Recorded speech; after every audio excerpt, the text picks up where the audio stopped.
Everything falls on you. Strategy, you. Execution, also you. Support when something breaks, you again. Documentation, if it exists, you wrote it. And probably at midnight, because when else would you have time for it?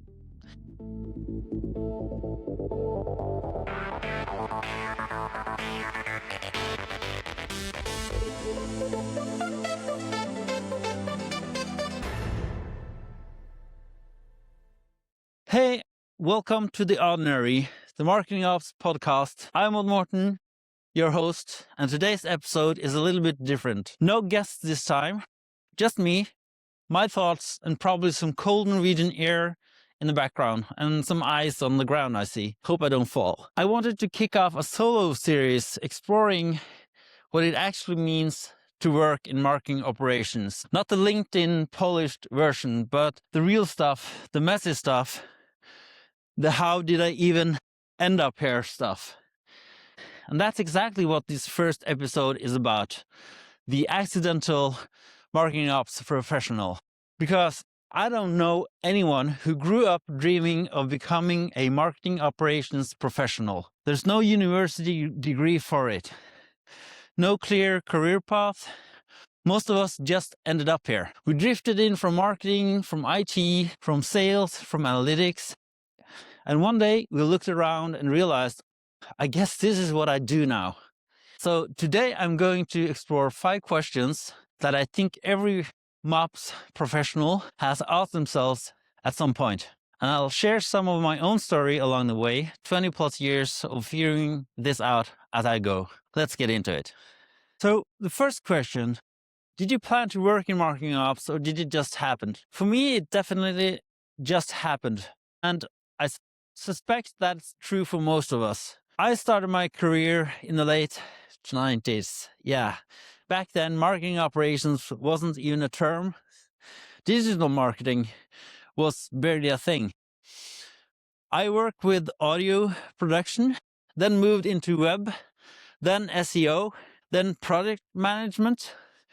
I ran my side hustle for a while doing production work. Then I got into ad operations, managing tracking and advertising networks. Then production management for a data platform.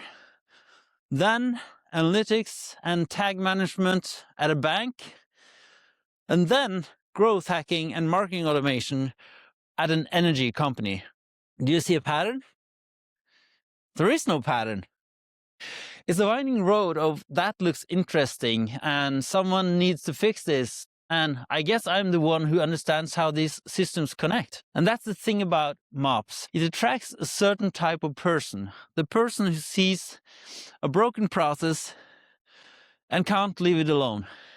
The person who asks, why are we doing it this way? Or the person who enjoys making things work better, even if nobody asked them to. Nobody studies marketing ops at university because it doesn't exist as a degree. You can't major in connecting HubSpot to Salesforce while keeping your data clean and your sanity intact. It's not a thing. So we come from everywhere. Marketing people who got curious about the tech people who got pulled into marketing, project managers who became the glue between teams, analysts who started building the systems they were reporting on. And one day someone calls you the MOPS person. And you think, yeah, I guess that's what I am now. All right, question number 2. What skills do you need that nobody taught you in school? This one hits close to home. Because when I think about what I actually do every day, almost none of it was taught in any classroom I've ever been in. Let's start with the technical stuff. You need to understand how systems talk to each other, APIs, integrations, data flows. You don't need to be a developer, but you need to speak enough of the language to have a conversation with one. You need to understand what's possible, what's hard, and what's technical possible, but please don't make me do that. I've spent countless hours in Google Tag Manager, in HubSpot, in analytics platforms, in integration platforms like Segment, not because I studied it, but because something needed to work and I was the one who had to figure it out. But the technical skills are almost the easy part. The harder skills? Communication.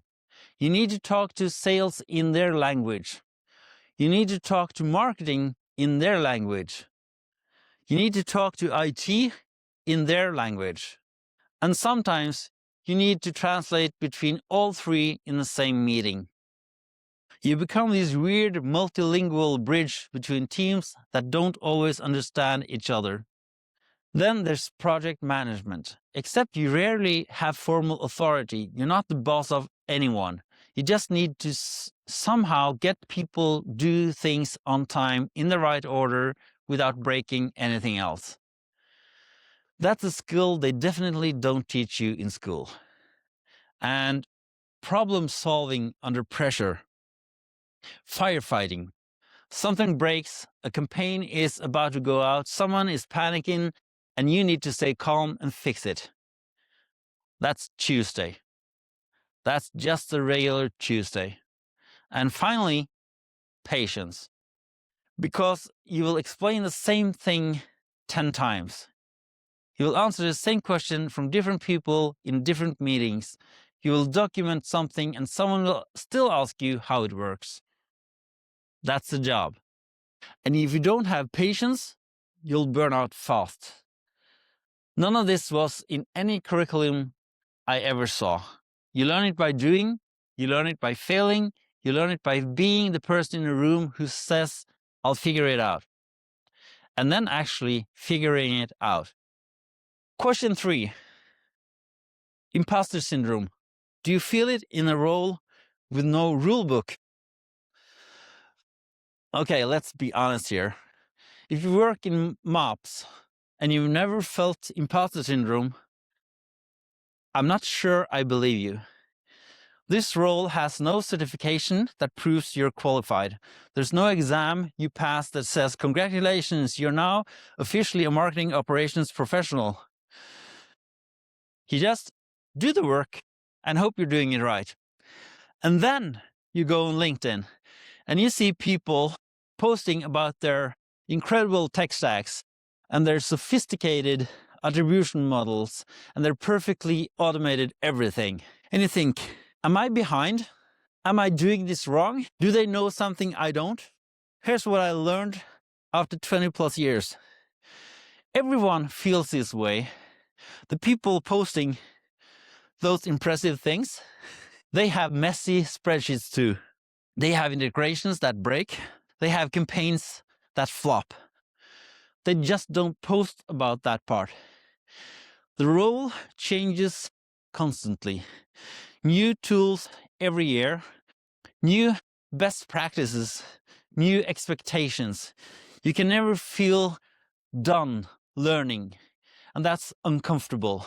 You can feel you're always catching up, never ahead. So, how do you deal with it? For me, 3 things have helped. First, community. Talking to other marketing ops people and realizing they have the same questions, the same doubts, the same I have no idea what I'm doing moments. That's incredibly reassuring. Second, accepting that good enough is sometimes good enough. You don't need that perfect solution. You need a solution that works and that you can improve over time. And third, remembering that the fact that you're asking these questions means you care. The people who should worry are the ones who think they have it all figured out. I mean, if you're doubting yourself, it probably means you're paying attention. Imposter syndrome doesn't go away, but you can learn to live with it. And sometimes you can even use it as fuel to keep learning. Question 4. What's it like being the only marketing ops person in the company? I think a lot of MOps professionals know this feeling. You're the expert, but you have no one to spar with. no one to sanity check your ideas, no one who really understands what you do. Everything falls on you. Strategy, you. Execution, also you. Support when something breaks, you again. Documentation, if it exists, you wrote it. And probably at midnight, because when else would you have time for it? It's hard to take vacation. It's hard to be sick. Because you know that things will pile up, or worse, someone will try to fix something and make it worse.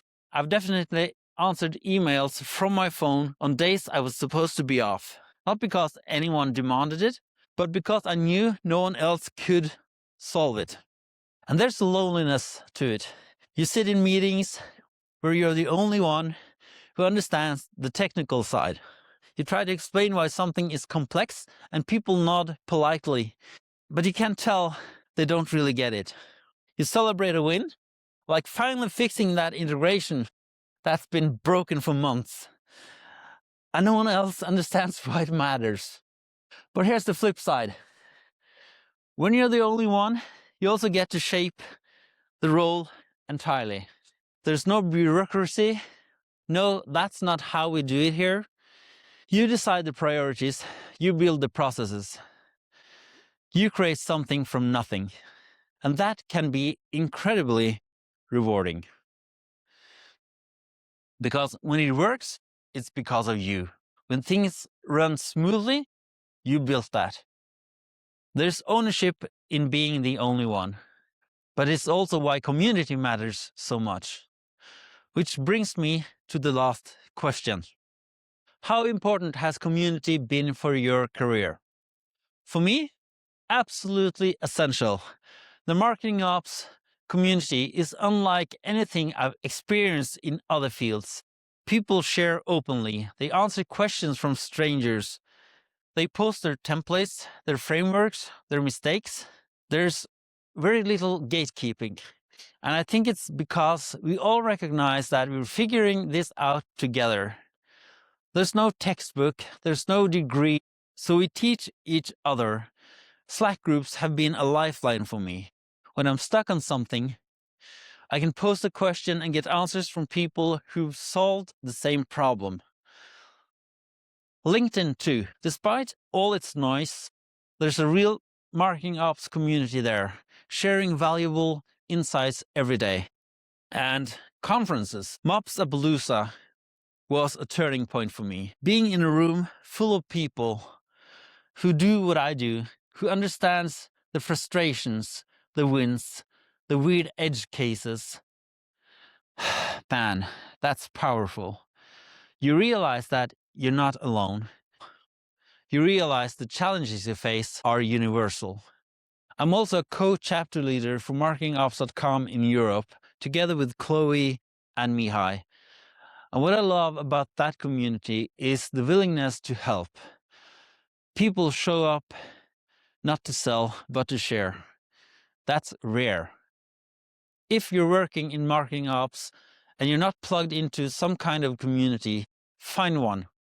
It doesn't have to be a big conference. It can be a Slack group, a LinkedIn connection, a local meetup, someone you message when you're stuck. Because the truth is, community replaces the colleagues you don't have internally. It's where you find your people. And in a role that can feel lonely and undefined, that matters more than any tool or certification ever could. So that's it for today's episode, The Accidental Marketing Ops Professional.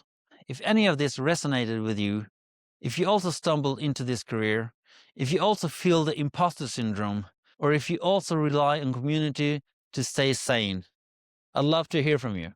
Connect with me on LinkedIn or leave a comment wherever you're listening or watching. And if you know someone who's new to marketing ops and feeling a little lost, share this episode with them. Let them know they're not alone. Next solo episode, I'll be talking about why MOPS is not IT support and why that distinction matters more than you might think. Until then, keep building, keep learning, and keep being the person who makes it all work. This is The Oddinary. I'm Morten. Thanks for watching.